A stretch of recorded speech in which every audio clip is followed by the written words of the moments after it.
Okay, तो ये पूरा आपका मैथ्स पेडागोजी का एमसीक्यू रहेगा, जिसको हम लोग क्लास में भी जस्ट कंप्लीट किए हैं। तो मैथ्स पेडागोजी के सारे एमसीक्यू मिलेंगे, एमसीक्यूज। इसमें लगभग 30 एमसीक्यू हैं।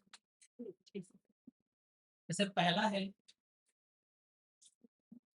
लॉग के अनुसार गणित वह मार्ग है जिसके द्वारा बच्चों के मन या मस्तिष्क में तर्क करने की आदत स्थापित होती है।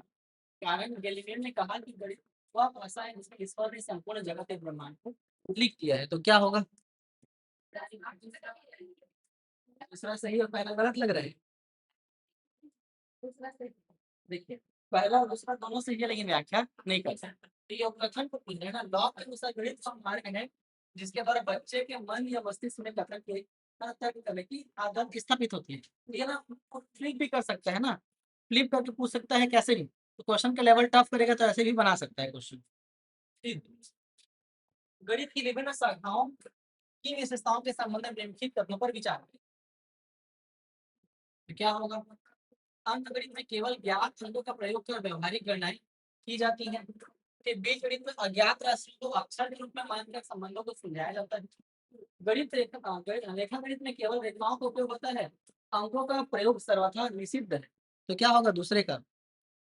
तीन गलत है ना। तीन, रेखा गणित में केवल संख्याओं का रेखाओं का उपयोग होता है, अंकों का सर्वथा निषिद्ध है। तो गलत है, अंक तो होते हैं। ओके, केवल एक और दो सही। तो ऑप्शन नंबर ए, हाँ, केवल ज्ञात अंकों का प्रयोग कर व्यवहारिक गणनाएं की जाती है। जैसे अज्ञात में एबीसीडी हम लोग नहीं लेते हैं ना, तो वो बोलना चाहिए। अब इसमें क्या होता है, दोनों सत्य है, नहीं व्याख्या नहीं करते। इसका बताइए थर्ड नंबर। आप क्या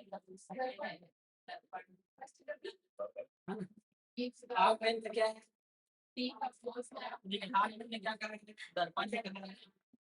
इसको पिछली बार कराया है। ठीक है, किसने कहा विज्ञान की रानी है करके? ठीक, कौन में फैब्रिक कॉस ठीक, ये हो गया। देखिए, एक का दो और बी का थ्री, एक का दो और बी का थ्री, तो आपको एक ही जगह मिल जाएगा ये ऑप्शन में। ठीक, मार्शल स्टोन का क्या है? अब देखिए, गणित अमूर्त व्यवस्था का मूर्त रूप है।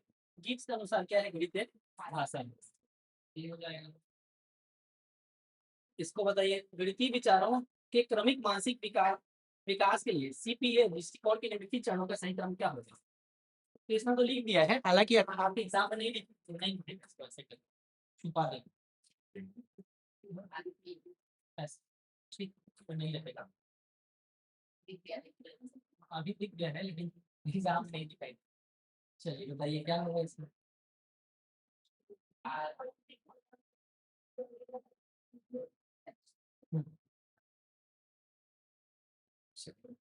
तो सबसे पहले प्रतीकों और चिन्हों का प्रयोग कर सूत्रों को हल करना होगा। कि वास्तविक ठोस वस्तुओं को छूकर अनुभव करना, चित्रों आरेखों और डॉट्स के माध्यम से सोचने का प्रयास करना। तो क्या होगा? पहला ठोस पहले आएगा, और उसके बाद चित्रों आरेखों और डॉट्स के माध्यम से सोचने का प्रयास करना, और ये रहेगा प्रतीकों और संकेतों का प्रयोग कर सूत्रों द्वारा हल करना। तो क्यू आर पी आएगा, है ना? क्यू आर पी, इसका राइट आंसर हो जाएगा। ओके, चलिए नेक्स्ट। गणित, प्राथमिक गणित स्तर पर गणात्मक कौशल का विकास जोड़ घटाव गुणा भाग में शुद्धता और शीघ्रता द्वारा शीघ्रता लाना संकीर्ण उद्देश्य है। सही है। बालक की विचार प्रक्रिया का गणितीयकरण करना गणित शिक्षा का एक महत्वपूर्ण और व्यापक उद्देश्य है। हम्म, तो दोनों सही है और व्याख्या नहीं करता है। ओके, चलिए ठीक है। यहाँ पे ना क्वेश्चंस को आपको ज्यादा समझना है ना, क्योंकि क्वेश्चंस का फॉर्मेट को कि पूछा क्या जा रहा है। ओके, हमेशा, लेकिन इसमें आंसर को ए ले रहा है ना, तो उसी आधार पे मत बोल दीजिएगा, क्योंकि एआई से बनाया हो तो ए आंसर दे दिया है। बस आपको ये समझना है कि क्वेश्चन कैसे पूछ सकता है और दिमाग कैसे लगा सकता है। तो देखिए, राष्ट्रीय पाठ्यचर्या रूपरेखा की गणित शिक्षण संबंधी सिफारिशों पर विचार करें। सूत्रों को परिभाषाओं को कंठस्थ कराने पर अत्यधिक बल दिया जाना चाहिए। ये तो गलत है। तो तो देखिए, सब मिलती है ना, तो फिर ऐसे ही तो बनाना है दिमाग लगा के। एक नहीं होगा और एक सब में दिया है, एक को छोड़ के, तो वही आंसर है। फिर भाषा की प्रक्रिया में गतिविधि आधारित एक्टिविटी में बनाकर बच्चों को भय दूर किया जाना चाहिए। गणितीय वैकल्प से ग्रसित बच्चे को समावेशी शिक्षा के अंतर्गत अनुकूलित समाप्ति दी जानी चाहिए। इसका बताइए।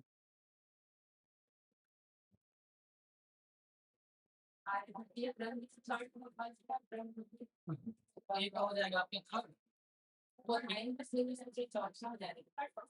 देखिए वो नाइन का ये हो जाएगा, है ना, ये इसका ये हो जाएगा और पार्ट ऑफ फर्स्ट में। ठीक है, तो इसको याद रखना है। लीलावती ग्रंथ की रचना बीजगणित और घात के बारे में भास्कराचार्य द्वितीय में बताया है। ठीक है। ब्रह्म गुप्त क्या है, शून्य से व्यापक नियम, ब्रह्म स्मृति सिद्धांत।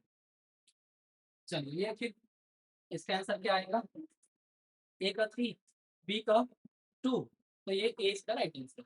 चलिए ये बताइए, न्यूमैन के त्रुटि विश्लेषण सिद्धांत के अनुसार जब कोई छात्र किसी शाब्दिक प्रश्न को हल करता है तो उसके विकास के चरणों का तार्किक क्रम क्या होगा।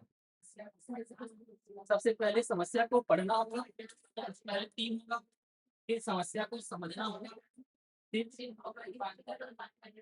देखिए अगर आपको ना इधर ऑप्शन को मैं छुपा दूँ ना, इसको मत देखिएगा, खुद से ऐसे बनाइए बोलूंगा, तो देखिए एग्जाम में ये बहुत दिक्कत कर सकता है ना। नहीं पहले से पढ़ लिए हैं तो आप दिक्कत नहीं करोगे, पहले प्रश्नों को समझना बन गया, गणित की समस्या को समझना ये भी बन गया। अब क्या होगा, गणितीय चिन्हों में रूपांतरण करना होगा, फिर रूपांतरण करने के बाद क्या होगा बताइए,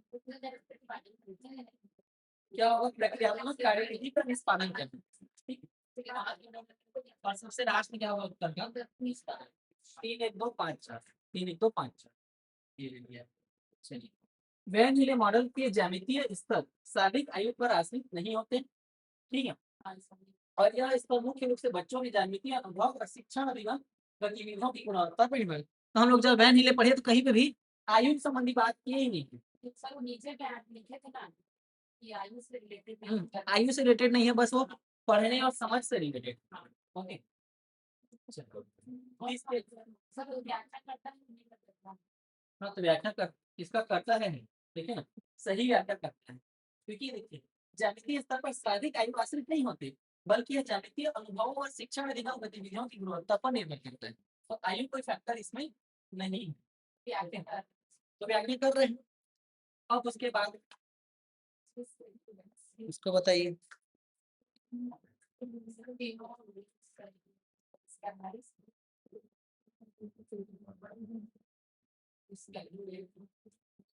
तो देखिए लेक्सिकल अंकगणित और चिन्हों को पढ़ने में कठिनाई, ठीक, तो डिस्कैलकुलेट के विभिन्न प्रकारों को मिलान करिए होता है, मतलब हाँ, वर्बल तो नंबरों के नाम बोलने या मौखिक रूप से पहाड़ों को सुनने में कठिनाई, सुनाने में कठिनाई। समझ में आया कि क्वेश्चन कैसे बन सकते हैं, बस फॉर्मेट को आपको समझना है कि क्वेश्चन कैसे बन सकते हैं। हाँ, ये बताइए।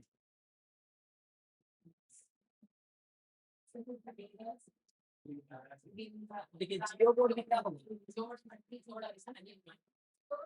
सबसे पहले जो आता है उसको देखिए, किन तारीख,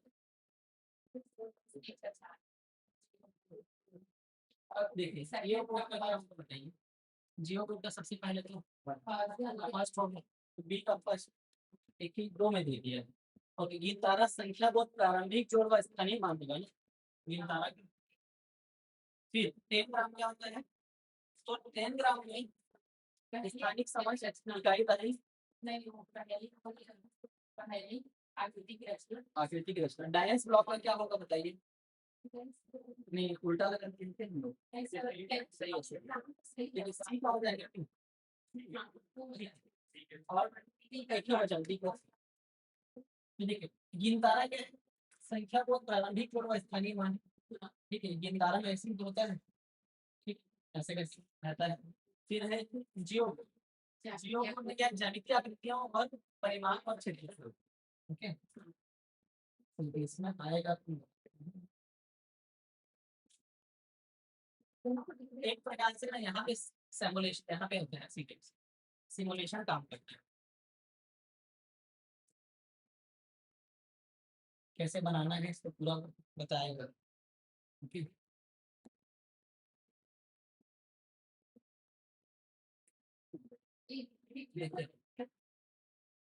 ये ना एक तरीके से आपका मैथ का सिमुलेशन है, समझिए जैसे पॉलीगॉन के बारे में दिया है पूरा।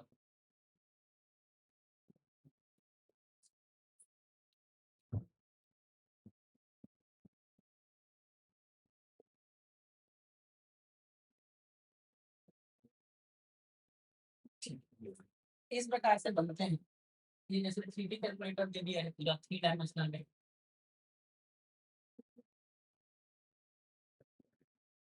तो बच्चों को आप ना ऐसे करके 3D वे में समझा सकते हैं, ये अलग अलग एक्सिस।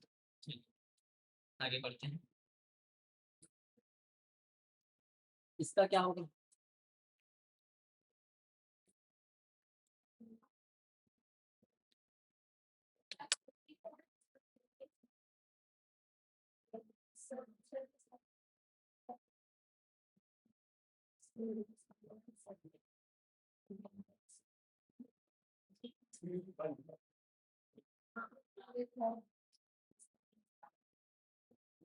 एक सेकंड, गर्ल को बना रहे थे इसको। पेमेला लीबेक के गणितीय अधिगम सिद्धांत ELPS के अनुसार बच्चों में गणित की संक्रियात्मक समझ विकसित करने वाले अनुभवों का सही क्रम क्या होगा? तो E फॉर क्या हो जाएगा आपका? एक्सपीरियंस, तो भौतिक ठोस वस्तुओं का अनुभव। ठीक है। फिर L for language, P for क्या हो जाएगा? पिक्टोरियल स्टेज, और S फॉर, तो देखिए मेन वाला हिंदी में देखिएगा। तो सबसे पहले भौतिक ठोस वस्तुओं का प्रयोग करेंगे, उसके बाद क्या करेंगे? भाषाई अनुभव पर ध्यान करेंगे, उसके बाद चित्रात्मक, और सबसे लास्ट में आएगा संकेत, है ना? ठीक है।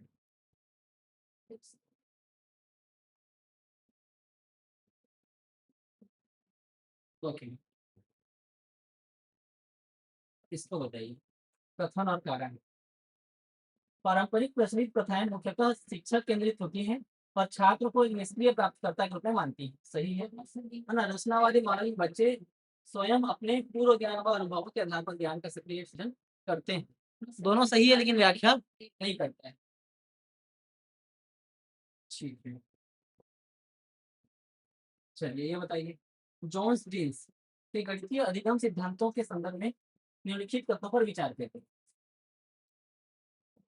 जॉन्स जीन्स ने क्या कहा था?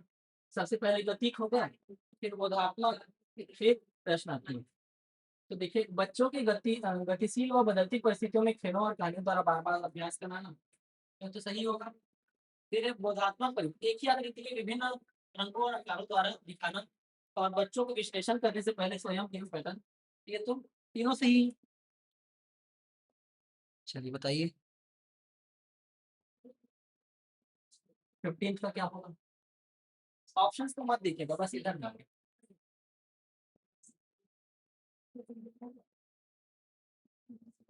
प्रश्नात्मक आकलन में क्या है?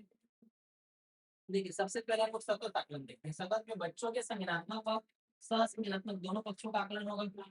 ठीक। फिर है योगात्मक में। योगात्मक में क्या होता है? सतत या इकाई की समाप्ति पर ग्रेडिंग प्रदान करना। रचनात्मक आकलन क्या होता है? त्रुटियों व अधिगम अंतरालों की पहचान या सुधार करना, ये तो आपके लिए होगा। बी का 2 होगा। रचनात्मक आकलन बच्चों के अधिगम संबंधित गुणों के कारण को खोजना। ठीक है।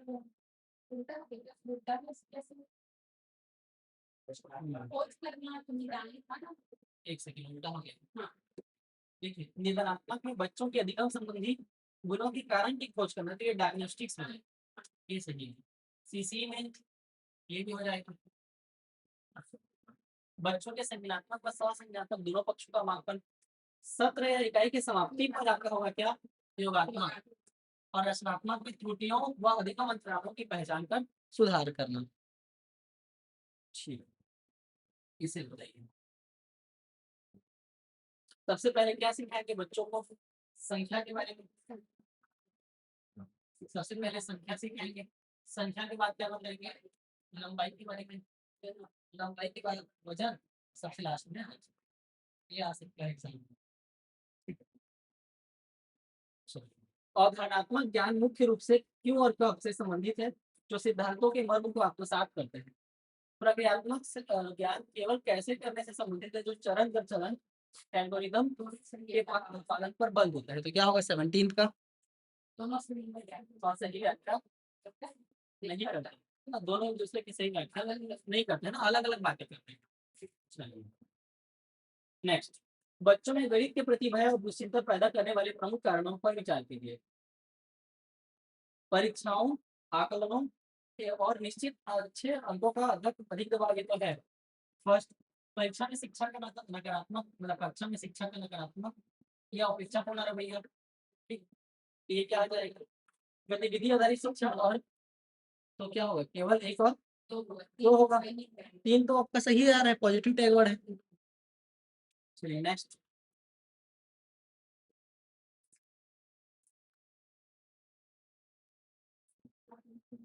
बड़ी सही चल रहा है। आगमन विधि, निगमन, परियोजना विधि और क्रियात्मक विधि। क्रियात्मक विधि में आप उत्तर कैसे लिखना है ना, और आगमन विधि में पहले नियम वास्तविक जीवन से जुड़े कार्य को सौंपना। चलिए विशेष विशेष कैसे लिखा हुआ है था, देखिए उदाहरण से नियम किसमें कहते हैं, आगमन विधि, और नियम से निगमन हो जाएगा, नियम से कार्य। ठीक, चलिए आगे, ये अलग है। ब्लूम के संज्ञानात्मक पक्ष के संशोधन के अनुसार उद्देश्यों के निम्न से क्रमिक क्रम में जमाइए। ब्लूम, ये ब्लूम टैक्सोनॉमी। अंडरस्टैंडिंग, देखिए क्या बोला है,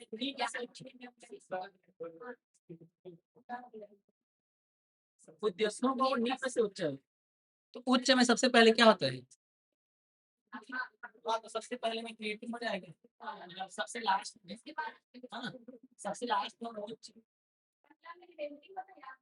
सबसे, हाँ पहला में रिमेम्बरिंग हो जाएगा, थर्ड हो जाएगा। देखिए तो पहला ये थर्ड हो गया, याद रखना, उसके बाद क्या होगा, समझना हो जाएगा, अंडरस्टैंडिंग लेवल। ठीक है, फिर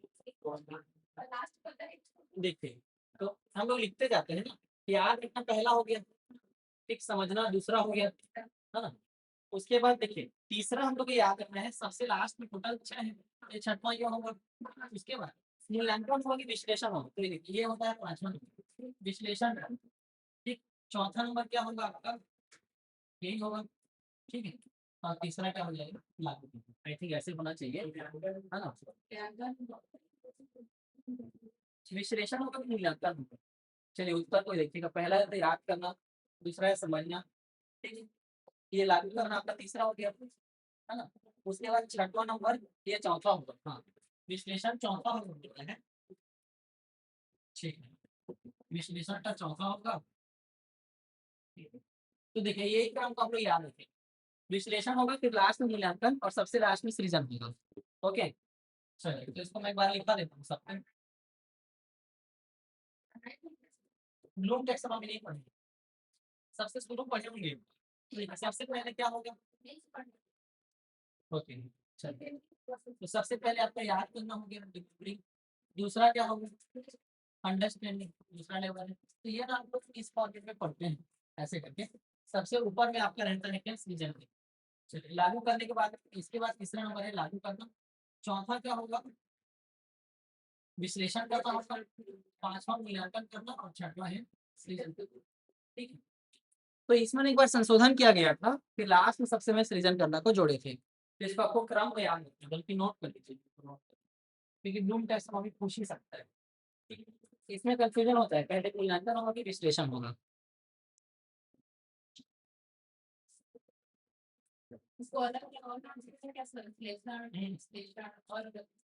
अलग अलग नाम से होता है ना, हिंदी को याद मत रखिएगा, इंग्लिश से याद रखिएगा। सबसे नीचे आपका आएगा रिमेम्बरिंग, रिमेम्बरिंग, रिमेम्बरिंग से ऊपर जाएंगे तो दूसरा में आएगा आपका अंडरस्टैंडिंग,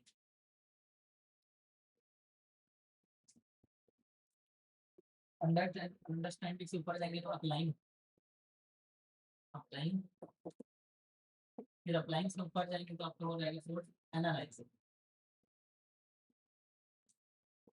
एनालाइजिंग, और सबसे ऊपर एक और आएगा आपका, फिर हो जाएगा इवैल्यूएशन। इवैल्यूएटिंग और सबसे लास्ट में क्रिएटिव।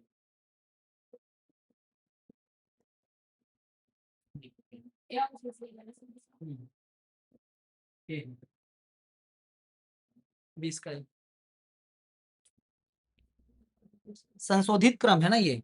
एक बार क्या किए थे कि सृजन करना को लास्ट में करते थे, ठीक है, और मूल्यांकन को सबसे ऊपर में था इससे पहले वाला में, लास्ट में संशोधित किए तो क्रम को बदल दिए, है ना। तो दो ठो क्रम था इसमें, तो यही याद रखना है। सबसे पहले याद करना, समझना, लागू करना, विश्लेषण करना, मूल्यांकन करना और सृजन करना, इससे करके याद रखना है। तो शॉर्ट फॉर्म क्या बन जाएगा, R U A A E C, R U A E C करके याद रखना है। यही यहाँ पे फंसाता है।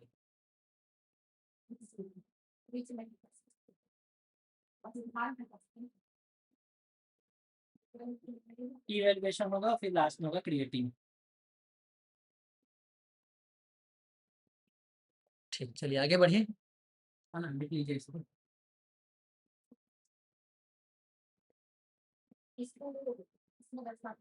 हाँ, तो ये आपको पिरामिड में बनाता है इसका, ये मैं आपको दिखा रहा हूँ।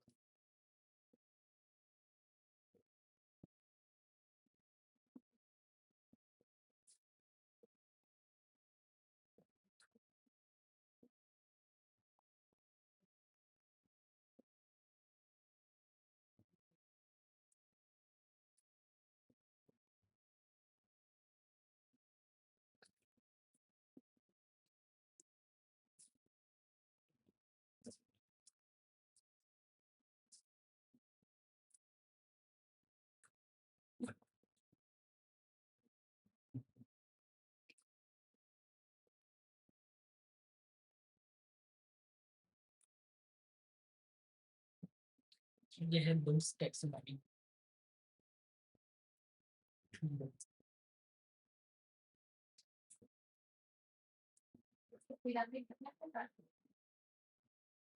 क्या मैथ को कॉन्टेक्स्ट में बोल रहे हैं क्या, अलग अलग प्रकार के।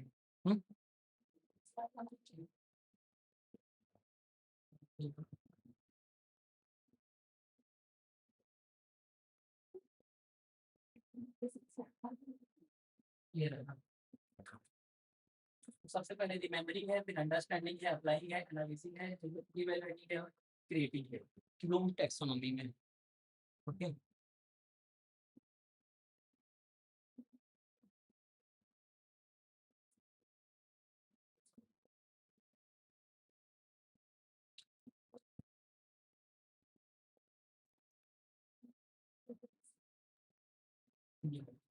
Remembering, understanding, applying, analysing, evaluating और क्रिएटिंग। आगे बढ़ते हैं। प्राथमिक कक्षाओं में ज्यामिति के अमूर्त प्रमेयों को समझने हेतु आगमन विधि को निगमन की तुलना में श्रेष्ठ माना जाता है। आगमन विधि विशेष उदाहरणों के बार बार प्रयोगात्मक विश्लेषण द्वारा नियम स्थापित करती है, जो खोजबीन व स्थायी समझ बढ़ाती है। तो दोनों सही है और व्याख्या भी करता है, क्योंकि आगमन विधि छोटे कक्षाओं के लिए ज्यादा उपयोगी है, निगमन में नियम सुधारण में जाते हैं। ओके, तो क्या हम दोनों सकते हैं और व्याख्या भी करता है। ठीक, नेक्स्ट बताइए, मास या माध्यिका बहुलक। दैनिक व व्यवहारिक जीवन में सांख्यिकी संकल्पनाओं के प्रयोग के संदर्भ में निम्नलिखित युग्मों पर विचार कीजिए। माध्य, ये भी सही होगा, तीनों सही है, तीनों एकदम क्या है, ठीक सही डायरेक्शन में। तो देखिए, बाजार में किसी विशेष तरह के पैन या फर्म की सर्वाधिक बिक्री है। तो ये तो इजी करके क्वेश्चन दिया है, हो सकता है कि इसको अलग तरीके से पूछ दे, तो आपको उसको ध्यान रखना है ना, बस क्वेश्चन का फॉर्मेट लिख सकते हैं। ये हो जाएगा, ये अच्छा क्वेश्चन है।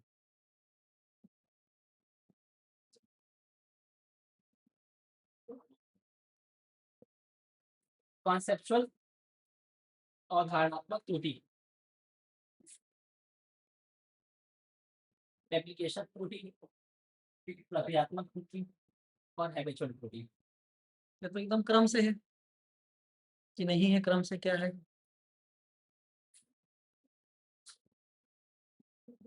सोचिए, देखिए अनुप्रयोग और देखिए, देखिए असावधानी बस बार बार क्या करना, ठीक है, सात 7 8 कितना होता है, 56 नहीं 54 लिख देता है बार बार। ठीक है, फिर अवधारणात्मक कॉन्सेप्ट ही क्लियर नहीं है, इसका चौथा हो जाएगा। फिर है अनुप्रयोग, देखिए प्रक्रिया में क्या हो जाएगा, ये हम क्योंकि ये इसका जो स्टेप्स है वही गलत है, बॉडमास के को फॉलो नहीं करते। फिर एप्लीकेशन रेट्स में प्रतिशत निकालने के स्थान पर अनुपात सूत्र लगा देंगे, तो ये ऐसा बन सकता है क्वेश्चन। चलिए ये बताइए, वैश्विक स्तर पर गणित के क्रमिक ऐतिहासिक विकास के संदर्भ में कालखंडों का सही सुमेल क्या है, तो सबसे लास्ट में आधुनिक होगा, है ना। तो देखिए आदिम पहले होगा, दूसरा नंबर आदिम की बात आदिम काल गिनती है तो पत्थरों और उंगलियों का प्रयोग करते हैं, ये तो पहले होगा ना। ठीक, फिर उसके बाद यूनानी होगा कि मिस्र होगा, तो हम लोग इसको पढ़े थे, मिस्र और बेबीलोन। फिर उसके बाद क्या था, यूनानी काल था, यूक्लिड और पाइथागोरस, फिर मध्य, फिर आपने। तो पहला क्या हो जाएगा आपका, ये पहला है, ठीक, ये दूसरा है, ये तीसरा, ये चौथा और पांचवा, तो इसी स्टेप में जाएंगे। हालांकि ऐसे पूछ भी सकता है और नहीं भी पूछ सकता, ये बताइए। डिजिटल शिक्षण के इस युग में जियोजेब्रा को पारंपरिक लकड़ी के जियो बोर्ड की तुलना में अधिक उपयोगी माना जाता है। जियोजेब्रा एक गतिशील सॉफ्टवेयर है जो कि ज्यामिति, बिजली और स्प्रेडशीट को जोड़कर स्क्रीन पर 3 आयामी आयतों का एनिमेशन है। तो दोनों सही और व्याख्या करते हैं, क्योंकि अभी जो मैं आपको बताया ये जियोजेब्रा की है, क्योंकि इसमें हम लोग 3D सारा चीज देख ले रहे। नेक्स्ट, गणितीय चिंतन में अभिसारी और अपसारी सोच की प्रगति पर विचार की। अभिसारी सोच में समस्या का केवल एक ही निश्चित और स्थापित नियमबद्ध हल होता है, सही है। फिर अपसारी सोच बालक को एक ही समस्या की कई नवीन व संरचनात्मक समाधान खोजने के लिए प्रेरित करता है, ये भी सही है।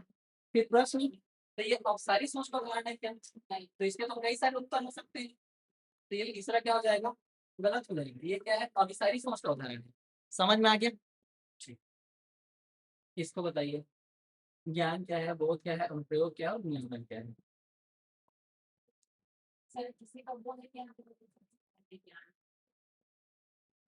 तो उसका उदाहरण तो आपको बताना है। हाँ स्टेप्स में आ जाएंगे, है ना, ब्लूम के टेक्सोनॉमी में आ जाता है, ज्ञान स्तर, बोध स्तर, अनुप्रयोग स्तर। देखिए सबसे लास्ट में मूल्यांकन स्तर होता है, मूल्यांकन में क्या होगा, देखिए ज्ञान और बोध में क्या अंतर है, तो सीखे गए डार सूत्र और लेन देन की गणना करना, ये तो आपका अनुप्रयोग होगा लिख रहे हैं, ठीक है। फिर ये दो प्रणालियों में से सर्वोत्तम व संक्षिप्त विधि जांचना, अलग अलग ब्लूम टेक्सोनॉमी में आता है ये, है ना, ज्ञान स्तर, बोध स्तर करके अलग अलग स्तर है उसमें। हाँ हाँ, ये मतलब ये जो ज्ञान है ना किससे रिलेटेड, ठीक है, तो ज्ञान मतलब नॉलेज है, वृत्त के क्षेत्रफल का सूत्र आपको याद रखना है, ये ज्ञान में आता है ना। ज्ञान को रखना है, उसके बाद वो समझ, फिर बोध या समझ स्तर किसको बोलेंगे, फिर विभिन्न संक्रियाओं को अर्थ के अर्थ को अपनी भाषा में स्पष्ट करना, ये बोध होगा लग रहा है। मूल्यांकन क्या होगा, मूल्यांकन मतलब तो जांचना दे दिया है, ठीक है, और अनुप्रयोग एप्लीकेशन कर पा रहे, ठीक, बन गए। देखिए ज्ञान क्या है, वृत्त के क्षेत्रफल का सूत्र एक वस्तु पाई आर स्क्वायर है, तो ये प्रत्यय स्मरण रखना, याद है। तो ज्ञान क्या हो जाएगा आपका, किसी चीज के बारे में जानकारी। फिर बोध का स्तर क्या है, विभिन्न संक्रियाओं के अर्थ को अपनी भाषा में स्पष्ट करना, ये बोध का स्तर है। फिर आता है मूल्यांकन, दो प्रणालियों में से सर्वोत्तम व संक्षिप्त विधि को जांचना, और सबसे लास्ट में अनुप्रयोग, सीखे गए ब्याज सूत्र से लेन देन की गणना करना। ओके, चलिए ये बताइए, जॉर्ज पोलिया के समस्या समाधान सिद्धांत के अनुसार किसी गणितीय संख्या समस्या को हल करते समय निम्नलिखित 4 चरणों का सही तार्किक क्रम क्या होगा। सबसे पहले समस्या को समझना, फिर योजना बनाना, योजना को लागू करना, पुनः जांच करना या समीक्षा करना। ओके, ये हो जाएगा, ठीक। नेक्स्ट बताइए, आधुनिक रचनावादी गणित कक्षा में पारंपरिक योगात्मक आकलन के स्थान पर सतत आकलन को प्राथमिकता दी जानी चाहिए, सही है। फिर सीसी अवलोकन व रचनात्मकता के मध्य बालक के सकारात्मक व संज्ञानात्मक दोनों क्षेत्रों का निरंतर मूल्यांकन करता है, ये भी सही है, दोनों सही है और व्याख्या करता है।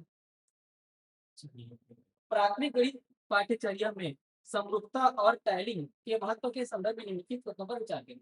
समरूपता बच्चों में आकृति संतुलन और अक्षीय समानता के सौंदर्य बोध को विकसित करने में सहायक है। टाइलिंग एक ही आकृति के बिना खाली स्थान, ये भी सही है। दोनों संकल्पनाएं बालक में स्थानीय चिंतन और पैटर्न पहचान का तीव्र विकास करती हैं। तो तीनों सही होगा, है ना? ज्यादा फास्ट थोड़ी ना हो रहे, ये तो पढ़ा हुआ है। चलिए, तो ये हो गया खत्म। और भी एमसीक्यू उसमें चल लेते हैं। उसमें आपको क्लब से नहीं मिलेगा, उसमें पहले से बता दिया सर, ए ऑप्शन है सब का देख लेना है। नहीं तो देखिए क्या होता है ना, सब का आंसर ए होगा तो आपको तो पैटर्न पता ही चल जाएगा, उससे अच्छा बता ही दूं।